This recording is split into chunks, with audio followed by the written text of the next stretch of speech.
Hi guys, this is Nick from Pathway to Oz. Today I'm going to talk about the employer-sponsored visa. Formal name is the Temporary Skilled Shortage Subclass 482 visa, but let's just call it the employer-sponsored visa.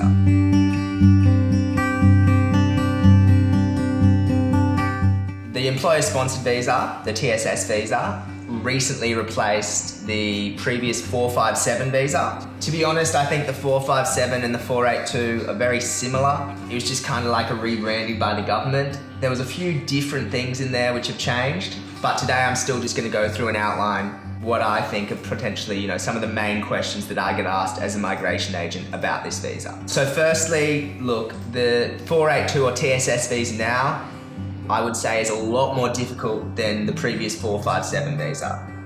Immigration are a lot more strict or stringent. I mean, as a migration agent, we always hear about, previous stories where someone has a friend who, got a 457 visa with no skills, no experience, and now he's got PR. Look, that was, 3-4 years ago. It doesn't happen like that anymore. Things have changed. Immigration have become a lot more strict or stringent. All right, so one of the main questions I get is who can sponsor? Who's eligible to be a sponsor? And my response is usually, most companies in Australia, from large corporations to potentially small startups, may be eligible to sponsor a nominated applicant. Some of the main requirements are that the company must be operating lawfully in Australia. So there isn't a specific time period of how long the company needs to have operated. A recently created company, however, may be put under a little bit more scrutiny than one with a long sort of financial history. For example, if you're a new restaurant which has started up, but you've got a really tight lease agreement, which is several years on it. I have spent thousands of dollars on already equipment, inventory, staff, and everything like that. Immigration can see that you've got a bit of a history, so will most likely be giving you the standard business sponsorship. However, if you're just a small startup, operating out of a garage with not much income, it could be a little bit difficult for immigration to approve that. Another thing is that the company really needs to be able to meet its financial obligations. So if you're a company with a lot of revenue coming in, you can probably pay to sponsor someone. You can pay their salary, their wage, their superannuation and things like that. But if you're a small startup with $30,000 in revenue, how are you going to pay to cover the expenses of a new staff member? It could be difficult. Apart from that, look, becoming a standard business sponsor, generally speaking, is the easy part. The much harder part, and where visas are always refused, is in the nomination stage. So I'm just going to talk about a few common requirements for the nomination. Firstly, there needs to be a genuine need for the role. Have sales been increasing? Have previous employees quit? Are you finding it difficult to find an Australian? A company also needs to not be able to find an Australian citizen or permanent resident for the role. Because of this, you'll need to do some labour market testing. You'll need to have 2 advertisements up for at least 21 days. You'll need to have reviewed all the applicants. If someone is eligible who's applied, they need to be given the first right of refusal for the position. The employee needs to be paid the Australian market salary, which could be whatever it is for the role, but it needs to be at least $53,900. That's the absolute minimum. And finally, the occupation needs to be on one of the government's medium to long-term list or short-term skilled occupation list. If the occupation's not on there, you could be in trouble. This leads on to the next question we're commonly asked. What happens if my job isn't on the list? I get asked this question regularly. Someone will come into the office and they've looked at the list, the STSOL and the MLTSSL, and they can't find their occupation on the list. A lot of occupations on the list, if you dig down, have different sort of specialized occupations underneath them. So if you scroll through, all the different occupation titles and then look through the specialization, you might find something, that's right for you. For example, carpentry is on the list. One of its specializations, shop fitter, isn't, but it comes under that of carpentry. Marketing specialist is on the short-term list. However, alternate specializations that fit under market specialist include brand manager, product manager, sales promotion officer. So if you have one of those roles, maybe you can turn it into, meet the requirements for a job that is on the list under marketing specialist. Although to be honest, marketing specialist just kind of sends up red flags with immigration.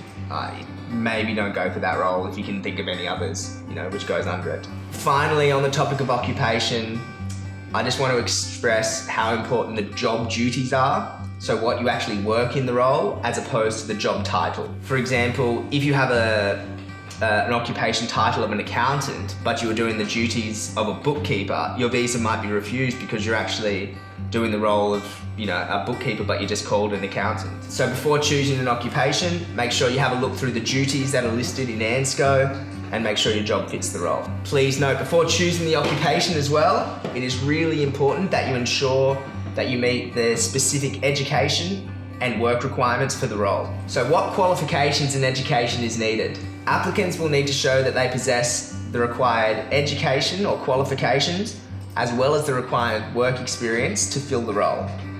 It's simply not good enough to just have the skills, to fill the role. Immigration need to see the paperwork and the work experience, so they want to see everything. Education and the qualifications that you need for the role depend on which role you are filling. For example, as an accountant, you need a bachelor degree. To be a painter, you only really need a Cert 3 in painting and decorating. So the education requirement varies. However, with the work experience requirement, it's pretty black and white. At a minimum, you need to have at least 2 years relevant work experience in a related role. The experience must be completed in the nominated occupation or performing the task at the same level. So for example, if you have a Bachelor of Hospitality and you are currently working as a restaurant manager, you will still need to show that you have at least 2 years, post-qualification work experience as a restaurant manager to qualify for the position. Whereas previously, if you just had a diploma of hospitality, you generally speaking didn't really need too much work experience to be approved for the role. Now you need at least 2 years post-qualification work experience. 2 years is a minimum. The work experience requirement can, go up for certain occupations. Finally, and probably the most important question that I get asked, is can the new 482 employer-sponsored visa turn into permanent residency? All right, so to put it simple, if your job is on the medium to long-term list, the MLTSSL, yes, you potentially could, get permanent residency in the future.